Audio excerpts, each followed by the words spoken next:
Ramadan adalah puasa wajib. Apalagi puasa wajib? Puasa wajib yang berikutnya adalah qadha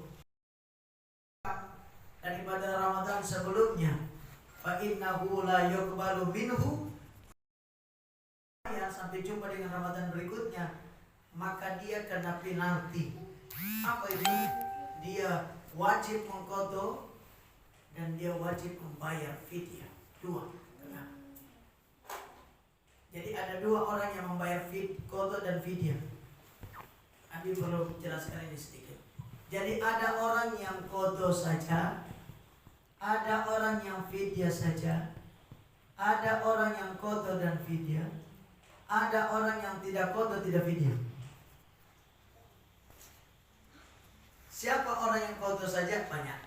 Sakit, ibu-ibu yang halangan, yang tidak puasa, musafir yang tidak puasa, itu qadha. Qadha artinya melaksanakan kewajiban puasa di luar waktu, itu namanya qadha. Kalau di dalam namanya ada. Kemudian yang kedua, orang yang cuma bayar fidyah, tidak puasa. Siapa orangnya? Cuma satu orang saja. Ada tambahan. Satu, orang yang sudah sangat tua yang tidak bisa puasa. Jadi orang yang sudah sangat tua, mungkin bahkan sudah sampai pikun, orang-orang seperti itu tidak wajib puasa. Mereka cuma diwajibkan untuk bayar fidyah. Fidyah itu membayar kasih makan fakir miskin sebanyak 750 gram atau kurang dari 1 kilo satu hari. Jadi kapan dibayar? Boleh pas Ramadan langsung bayar. Kemudian yang ketiga, yang kedua dulu yang orang cuma fidyah aja. Orang yang sakit permanen, yang sakit tidak ada kemungkinan sembuh. Karena ada itu orang yang sakit lama nggak sembuh-sembuh itu. Orang ini juga mereka fidyah saja. Ada pendapat ulama bagaimana kalau suatu saat dia sembuh. Ada mengatakan dia tidak wajib untuk qadha, cuma fidyah. Ada yang mengatakan wajib qadha. Tapi ini biasanya jarang, tapi ada orang yang sakit permanen. Kemudian ada orang yang bayar fidyah dan juga qadha. Yang dua-dua nih. Siapa dia? Yang pertama, orang yang tidak bayar utang tadi, tidak bayar utang puasa sampai jumpa puasa lagi. Maka dia harus membayar qadha terus yang dia tinggalkan di bulan Ramadan, dan dia harus fidyah. Yang kedua, orang yang fidyah dan qadha, orang yang tidak puasa karena orang lain. Umpamanya ibu-ibu yang hamil atau yang menyusui. Kenapa tidak puasa? Saya hamil, Ustaz, janin saya. Ibu kenapa nggak puasa? Iya nggak kuat Ustaz, diri saya nggak kuat.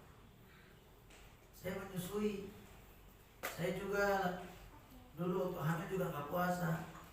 Orang seperti ini cuma qadha saja. Ini hati-hati, kadang-kadang orang lupa, dipikir hamil itu bayar fidyah. Enggak, qadha. Kalau dia alasannya tidak puasa karena bayi, karena orang lain, karena bayi, maka dia harus fidyah dan qadha. Makanya ditanya, ibu kenapa gak puasa? Saya kasihan anak, kasihan janin. Kalau saya sih kuat saja bisa puasa, cuman janin saya, cuman anak saya yang saya susui, takut kekurangan ASI, makanya saya gak puasa. Orang yang tidak puasa karena orang lain tadi ini, dia harus bayar qadha dan fidyah. Jelas ya? Nah, jadi kalau tidak puasa karena bayi, itu qadha dan fidyah. Tapi kalau tidak puasa karena dirinya nggak kuat, karena hamil, karena menyusui, dia cuma qadha. Atau kalau dia punya alasan dua, kenapa tidak puasa? Saya di samping tidak kuat Ustaz, saya juga kasihan sama bayi. Nah, nanti kekurangan ASI. maka itu cukup kotor. Kemudian ada orang yang tidak kotor dan juga tidak fidyah. Siapa dia? Orang gila. Sudah nggak puasa, aku nggak fidyah. Ini bebas pulsa jadi orang gila. Ini kalau antum kira-kira bagaimana ya? Jadi orang gila. Atau anak yang belum balik, itu juga begitu. Sampai dia balik. Atau orang gila sampai dia berapa yang subscribe? waras. Atau orang kafir sampai dia Islam. Jadi mamanya begini. Ini seseorang namanya Blacky. Kawan dapat apa tuh? Namanya Blacky. Nanti kan Nasrani atau mungkin non Muslim. Begitu masuk bulan Ramadan, dia kan masih non Muslim. 10 hari Ramadan dia dapat jodoh namanya Maryam. Menikahlah sama si Maryam, otomatis masuk Islam. Dia dapat hidayah masuk Islam. Maka mulai tanggal 11 itu Ramadan dia wajib puasa.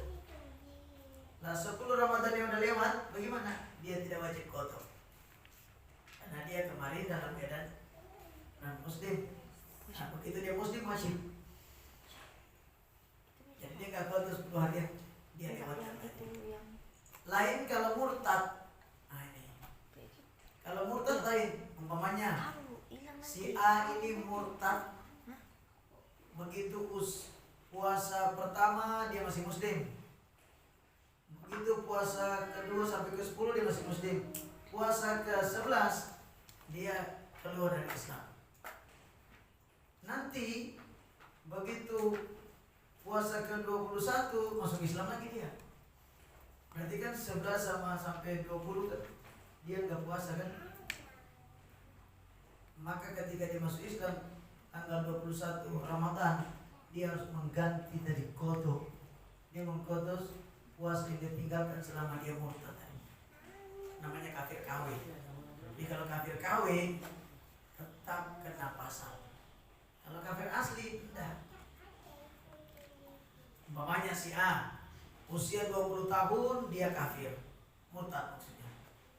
Yang Muslim dari usia pertama usia 0 tahun dan Muslim sampai usia 20 Muslim. Begitu usia 21 dia menikah sama orang kafir umpamanya, akhirnya dia murtad. Setelah usia 30 mati istrinya, ganti dia menikah sama orang Islam, masuk Islam lagi. Maka usia 10 tahun ketika dia non Muslim itu dia harus wajib qada. Berarti 10 bulan. 10 bulan dia qada. Sampai mencret gitu. Ini karena murtad. Jadi murtad itu tetap wajib qada. Tapi kalau orang kafir asli enggak wajib.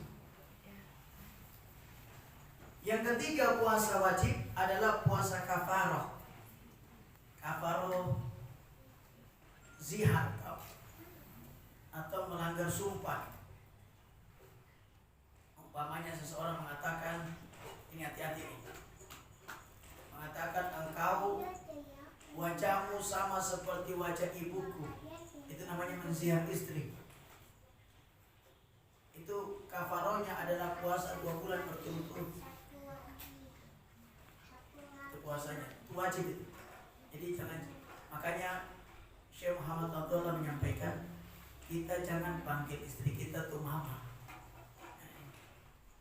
Yang panggil-panggil ma, itu bukan mamamu, itu istrimu itu. Ini hati-hati.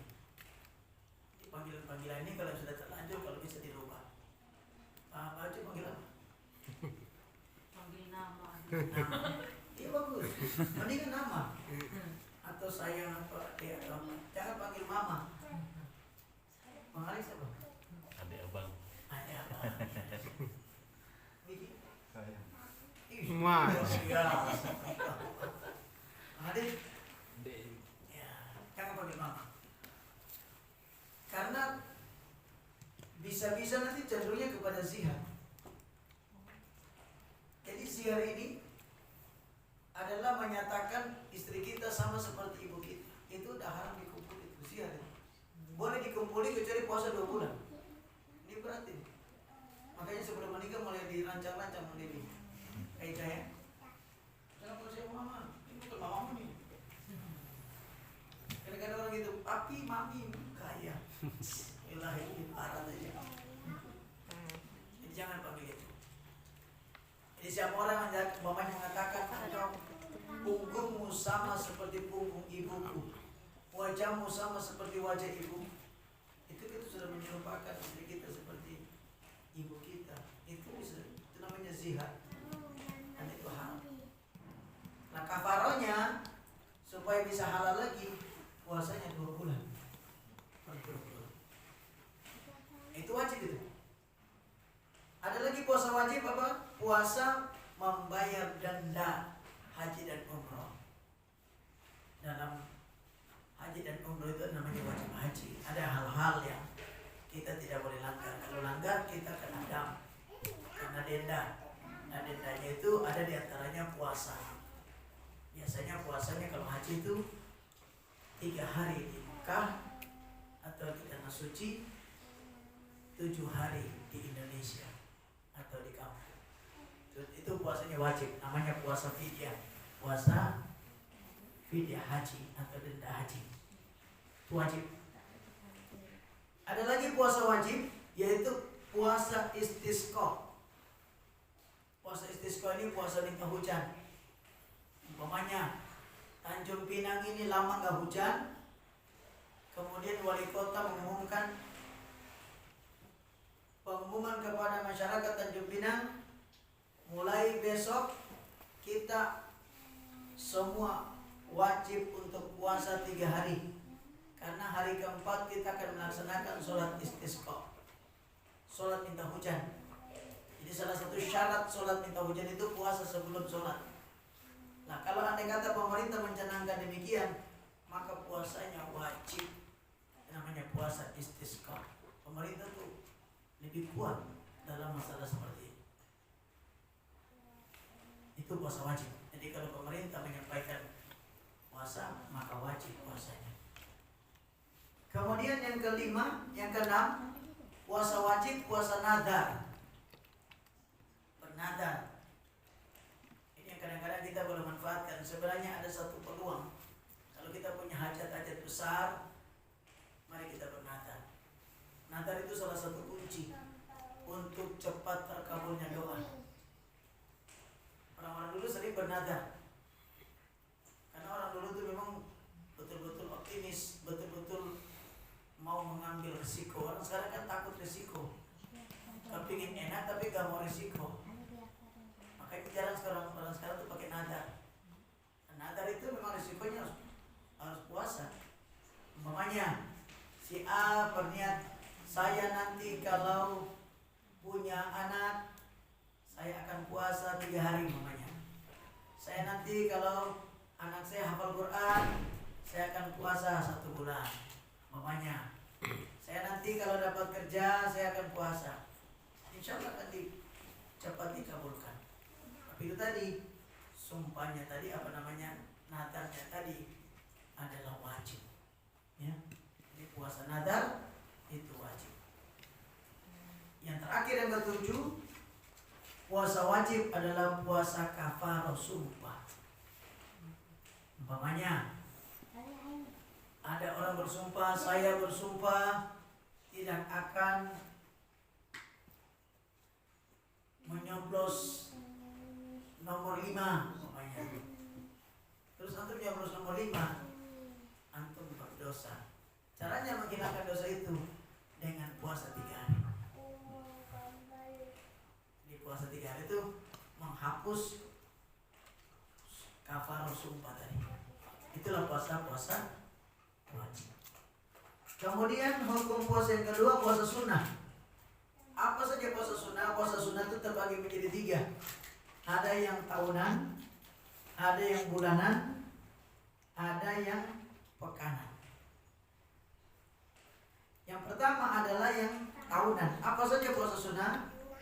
Contoh puasa Arafah, itu tahunan itu. Ada lagi puasa Syawal, puasa Tasyu'a, puasa Asyura, Itu puasa setiap tahun, tahunan saja adanya. Sunnah itu. Puasa Asyura itu puasa 10 Muharram. Bikin juga puasa Tasyu'a. Tasyu'a itu puasa tanggal 9 Muharram. Kemudian ada juga puasa Asyura, Arafah. Puasa Arafah di tanggal 9. Ketika wukuf jamaah haji di Arafah, kita di Indonesia yang puasa. Mereka di sana nggak puasa, tapi kita yang puasa. Itu toleransi, ikut merasakan beratnya wukuf di Arafah, kita di Indonesia ikut juga puasa. Itu puasa sunnah. Kemudian yang kedua puasa sunnah bulanan. Apa itu? Yaumul Bid. Yaumul Bid itu puasa bulanan. Setiap bulan tanggal 13, 14, 15. Tadi nih, besok lusa. Itu namanya puasa Yaumul Bid. Ada lagi Yaumul Bid itu maksudnya hari-hari bulan terang. Ada juga puasa hari-hari bulan gelap. Yaitu tanggal 28, 29, 30. Cuman ini jarang terkenal ya. Tapi itu juga puasa sunnah. Tanggal 28, 29, 30. Bulan gelap. Lalu Yaumul Bid bulan terang. Kemudian ada puasa setiap pekan. Apa itu puasa Senin dan Kamis? Itulah puasa-puasa sunnah. Ada juga puasa Daud dan macam-macam. Kemudian ada namanya puasa makruh. Kalau sunnah tadi kita lakukan dapat pahala, tidak lakukan tidak dapat apa-apa. Kalau wajib kita lakukan dapat pahala, tidak lakukan dapat dosa. Kalau makruh kita lakukan tidak dapat apa-apa, kita tinggalkan dapat pahala. Apa puasa makruh? Mendingan ditinggalkan. Apa itu? Puasa di hari Senin. Puasa di hari Ahad. Ahad saja. Atau puasa di hari Sabtu saja. Atau puasa di hari Jumat saja. Itu makruh. Jadi jangan sampai puasa di hari 3 itu. Bagaimana supaya hilangkan makruhnya? Kita harus tambahkan dengan sebelum atau sesudah. Umpamanya pas mau puasa hari Jumat, maka ibu harus puasa, bapak harus puasa juga Kamis Jumat. Kalau mau puasa Sabtu, puasa lagi Jumat Sabtu, atau Sabtu Ahad, atau Ahad Senin. Nggak boleh sendiri. Atau kecuali puasa memang sudah biasa puasa bayar utang tercepat, nggak ada lagi waktu, cuma itu silakan. Itu makruhnya hilang. Tapi kalau tidak ada hal-hal yang disyariatkan, kemudian seseorang itu puasa sunnah di hari Sabtu saja, atau Jumat saja, atau Ahad saja, maka hukumnya makruh. Makruh berarti tidak dapat pahala. Puasanya sah tapi tidak dapat pahala. Kerja bakti. Kalau antum tinggalkan dapat pahala malah. Itulah makna makruh.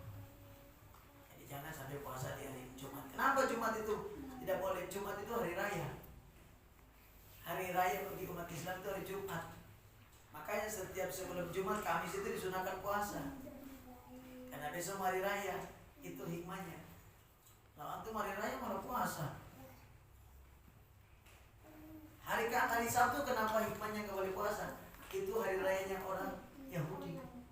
Hari Sabtu makanya kita jangan puasa supaya tidak terkesan memuliakan hari mereka. Hari Ahad, hari besarnya orang Nasrani. Sama, makanya makruh.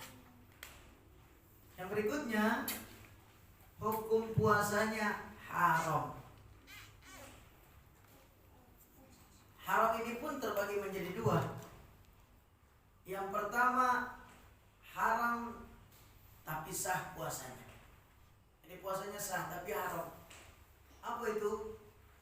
Puasa seorang istri yang tidak mendapat izin suami.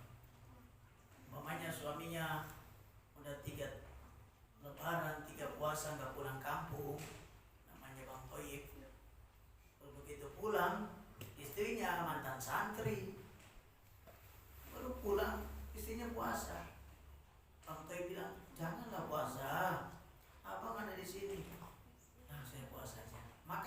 istri itu yang dilarang sama atau tidak mendapat izin suaminya menjadi haram. Artinya istri itu berdosa. Sudah puasa dapat dosa, tapi puasanya sah. Yang kedua, haram dan tidak sah. Haram dan tidak sah. Puasa apa saja? Satu, puasa hari raya Idul Fitri, satu Syawal. Jadi antum walaupun rajin bagaimanapun, kalau sudah hari raya jangan puasa lah. Si gaya. Makanya kita disunahkan sebelum sholat tarawih, sholat Idul Fitri kita disunahkan makan. Beda sama sholat Idul Adha. Kalau Idul Adha kita disunahkan jangan makan dan minum. Berangkat sholat pulangnya baru makan. Tapi kalau Idul Fitri kita disunahkan makan dan minum duluan. Kenapa? Supaya membatalkan puasa kita itu, karena itu hari raya.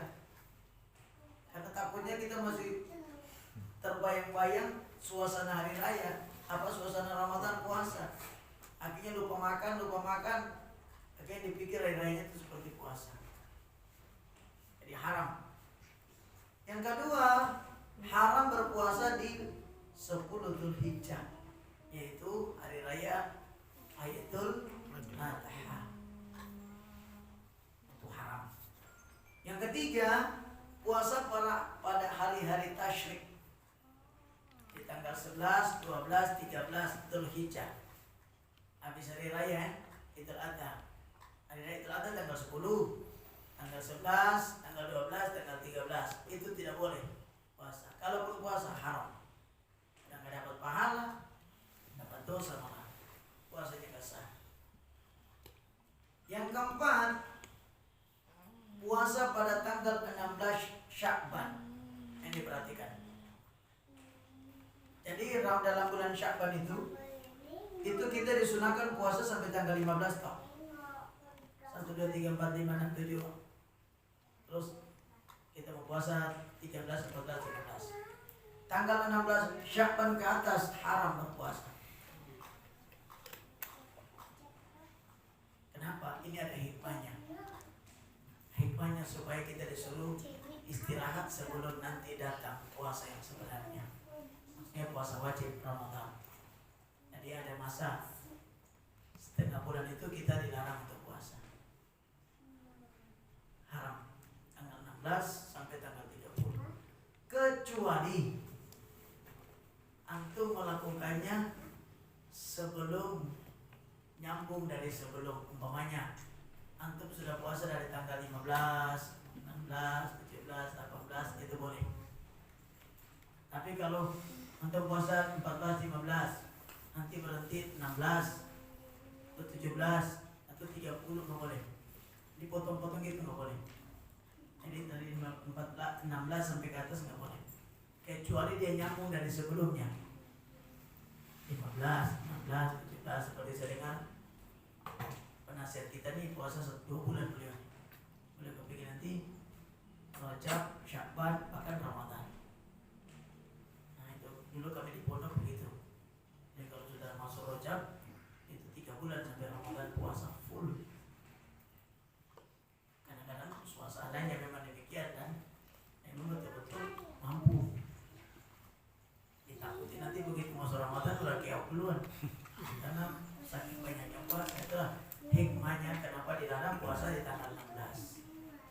Yang kedua, kalau haramnya bisa hilang kalau kita membayar utang. Umpamanya ibu mas punya utang, bisanya cuma diqodho di tanggal 16 ke atas itu, maka haramnya hilang. Atau ibu sudah biasa puasa sunnah, tapi biasa puasa sunnah, pas puasa sunnahnya pas kena tanggal 16 ke atas, itu tidak apa-apa. Atau sudah terbiasa puasa Nabi Daud, sehari puasa sehari rendah, sehari puasa sehari rendah dan seterusnya, itu tidak apa-apa. Ini puasa yang diharamkan. Kemudian yang kelima, puasa yang haram dan tidak sah. Apa itu? Puasa di hari syak, hari ragu-ragu. Apa itu hari ragu-ragu? Hari di mana masih tanggal 20, belum ada penentuan bahwa bulan Sya'ban itu sudah lengkap tanggal 30 atau masih diragukan atau sudah tanggal 1 Ramadan. Begini, Nabi jelaskan apa itu Yaumul Syak. Umpamanya datangnya bulan Ramadan, tanda yang masuk bulan Ramadan itu ada 2. Ada tanda umum, ada tanda khusus.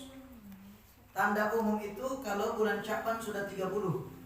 Umpamanya sekarang ini tanggal 30 Sya'ban, maka dipastikan besok itu puasa. Udah nggak ada khilaf, nggak ada pertentangan. Karena bulan Hijriah itu cuma 30 saja. Jadi kalau hari ini 30 nih, maka besok pasti puasa. Walaupun tidak ada pengumuman dari pemerintah. Karena tandanya udah jelas, ini tanda umum. Yang kedua, tanda umum kalau sudah ada pemerintah umumkan. Umpamanya sekarang baru tanggal 29 Sya'ban. Hari ini tinggal tanggal 29 Sya'ban. Besok bisa 1 Ramadan, bisa juga tanggal 30 Sya'ban.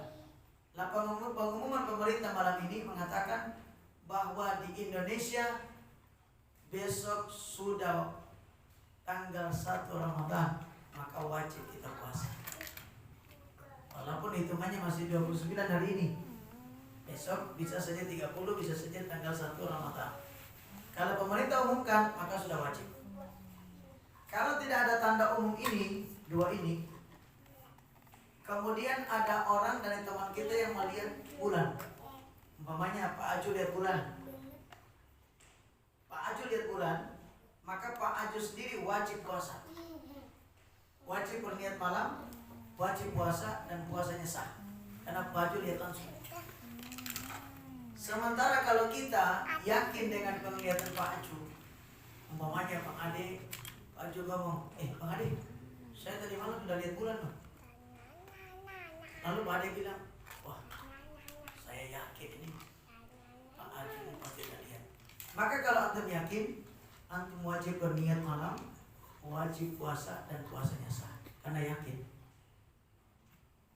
Yang kedua, kalau anda punya perkiraan kuat, makanya Bang Devi juga dengar Pak Aju ngomong, saya telah melihat bulan.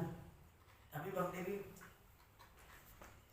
bisa juga, tapi saya perkiraannya kuat. Maksudnya perkiraan kuat itu dengan pengertian antara yakin dan ragu.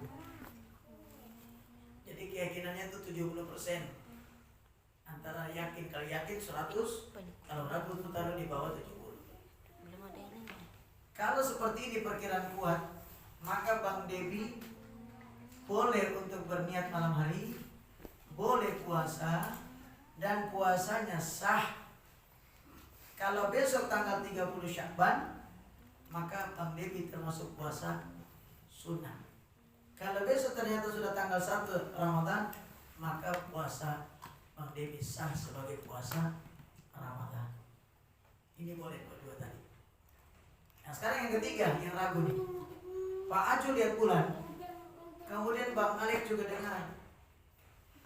Bang Alek mengatakan dalam hati, saya nggak yakin ini. Jangan-jangan lihat stempel yang bulat dipikir bulan. Ragu umpamanya. Jadi nggak yakin. Perkiraan kuat juga enggak. Maka Bang Alex haram untuk berniat, haram untuk puasa, dan puasanya tidak sah walaupun ternyata besok 1 Ramadan. Itu namanya Yaumul Syak. Jadi bulan Ramadan belum, dan awal bulan Ramadan belum ditentukan, tapi ada orang lihat bulan dan kita ragu, saya nggak yakin. Maka kita tidak boleh, andai kata kita puasa, puasanya tidak sah. Nah puasa ini tergolong puasa haram. Haram untuk berpuasa di hari ragu-ragu. Jadi Islam itu melarang kita untuk ragu. Nggak boleh ragu, harus mantap.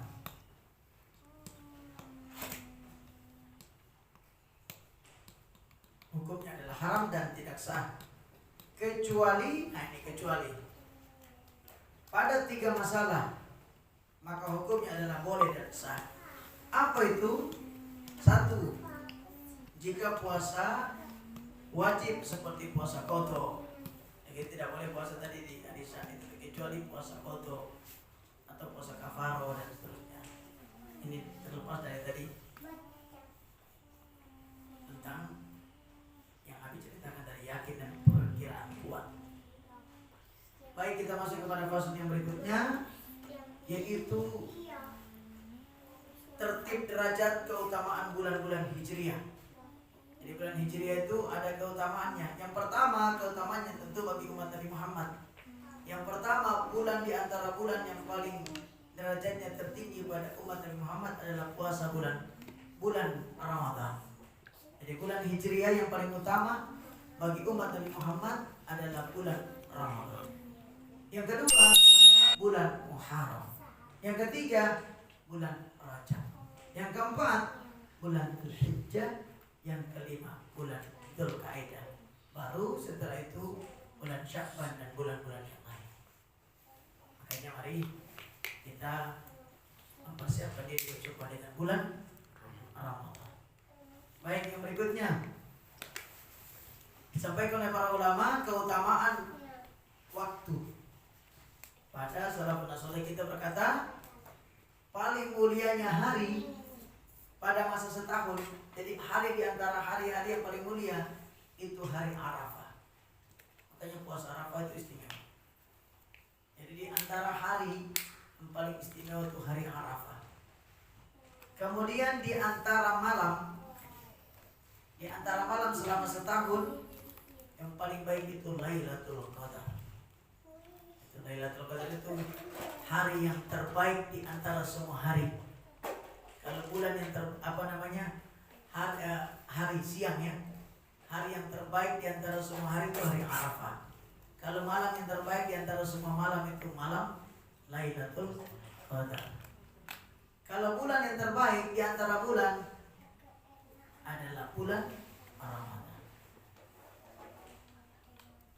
Kemudian yang terbaik hari pada masa satu pekan adalah hari Jumat.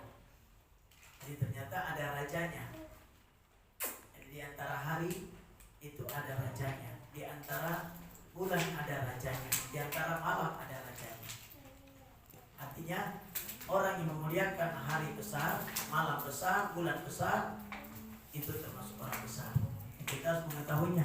Bagaimana mungkin kita bisa memakmurkan bulan Ramadan kalau kita tidak tahu apa itu bulan Ramadan. Baik, kita sampai kepada faslon yang berikutnya, yaitu yang tadi sudah dibahas, sekarang kami sempurnakan tanda-tanda masuknya bulan Ramadan. Jadi tanda masuknya bulan Ramadan itu ada dua. Ada tanda umum, ada tanda khusus. Tanda umum tadi sudah dijelaskan, apabila bulan Sya'ban sudah sempurna tanggal 30. Yajibu shaum Ramadana bi ahadin umuri khamsatun. Ahaduha bi kamali Sya'ban talatina yauman. Jadi tanda masuknya bulan Ramadan yang umum itu ketika bulan Sya'ban sudah genap 30 hari. Jadi kalau bulan Sya'ban sudah genap 30 hari, maka besok wajib puasa. Itu tanda umum. Tanda kedua, wataniha bi ru'yatil hilali fi haqqi man ra'ahu. Yaitu melihat hilal bagi yang melihat walaupun dia melihat daripada adil syahadah. Adil syahadah ini orang yang ditunjuk oleh pemerintah. Syarat-syaratnya pertama, adil syahadah itu dia laki-laki, orang merdeka, kemudian bukan orang fasik, kemudian bukan wanita, kemudian dia punya akal yang sehat. Itu andai kata dia melihat bulan, maka kemudian dipanggil oleh pemerintah, disumpah, maka pemerintah mengambil ketetapan awal Ramadan karena penglihatan orang lain. Itu namanya adil syahadah. Biasanya di pemerintah kita ada 2 tempat melihat di Indonesia. Dan biasanya ada petugasnya, orang adil syahadah namanya. Jadi pemerintah menetapkan awal Ramadan itu karena penglihatan orang itu. Namanya adil syahadah. Yang berikutnya yaitu ketetapan awal Ramadan secara pribadi. Nah, secara pribadi tadi itu yaitu ketika melihat hilal. Makanya tadi yang Abi bilang tadi, Pak Aju melihat bulan. Pak Aju melihat bulan, Pak Aju wajib puasa. Seseorang melihat bulan, orang itu wajib puasa. Walaupun dia orang fasik. Makanya ada orang yang biasanya berbuat dosa. Dia melihat bulan, dianya wajib puasa. Antum yang percaya kepada dia, antum juga wajib puasa. Makanya ada teman kita yang biasanya berbohong, fasik. Tapi ketika dia mengatakan saya melihat bulan, dan kita yakin, nggak mungkin lah dia bohong ini tentang ini. Kali ini saya yakin sama dia, maka kita wajib puasa. Karena kita yakin. Jelas ya? Atau ada seorang ulama melihat bulan. Pokoknya ada seorang ulama kita melihat bulan, maka kita wajib mengikutinya. Tapi ulama itu nggak boleh ngajak. Jadi yang boleh ngajak itu pemerintah. Kalau ulama nggak boleh ngajak. Bayangkan ya. Ini ulama tuh dengan pemerintah lebih kuat dalam menetapkan awal Ramadan ini, lebih kuat pemerintah. Bayangkan. Jadi ulama walaupun dia tidak boleh ngajak, tapi kita wajib mengikutinya. Makanya Abi lihat bulan begitu, Abi gak boleh ngajak kalian, tapi kalian wajib ngikut. Karena kenapa? Kalau kalian gak ikut, apa kata dunia? Kecuali yang lihat orang asing, yang lihat orang-orang. Maka para ulama menyampaikan, andai kata juga orang Islam gak ada seluruh dunia yang melihat, tapi yang lihat orang kafir tok. Dan tidak mungkin orang kafir ini berdusta atau mereka bermakar untuk mengatakan melihat. Kalau bahasa mudanya mutawatir. Umpamanya Ahok di Batu 9 lihat bulan, Apui di Kijang lihat bulan, Yohanes di Tarempa lihat bulan, Robert, Alex, itu Muslim. Ada orang Buddha di Jakarta lihat bulan, orang Buddha di Surabaya lihat bulan, orang Nasrani di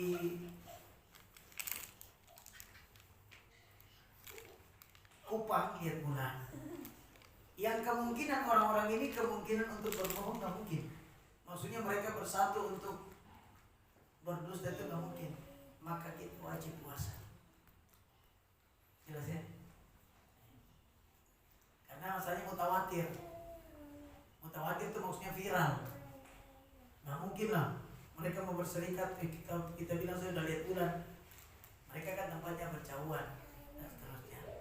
Nah, kalau tidak ada kemungkinan mereka untuk berdusta, maka kalau kita yakin kita puasa.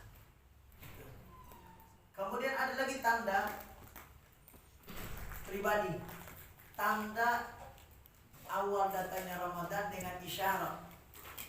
Maksudnya begini, belum ada pengumuman dari pemerintah, Pak Aju juga nggak lihat bulan, Bang Ade nggak lihat bulan, kita nggak tahu juga pengumuman. Kenapa? Orang ini tinggalnya dalam gua, nggak lihat matahari, nggak lihat ini.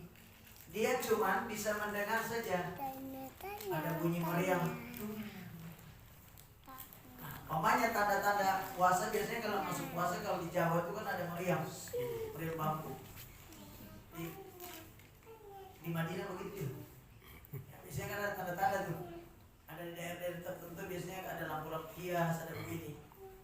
Dia di dalam goa, pokoknya itu dalam penjara, dia nggak tahu ini udah berapa, bulan berapa. Cuma ciri-ciri Ramadan itu dia bisa memperkirakan. Biasanya kalau ada bunyi begini, biasanya Ramadan. Biasanya ada lampu begini, biasanya Ramadan. Lalu dia menetapkan puasanya karena itu tadi, itu boleh.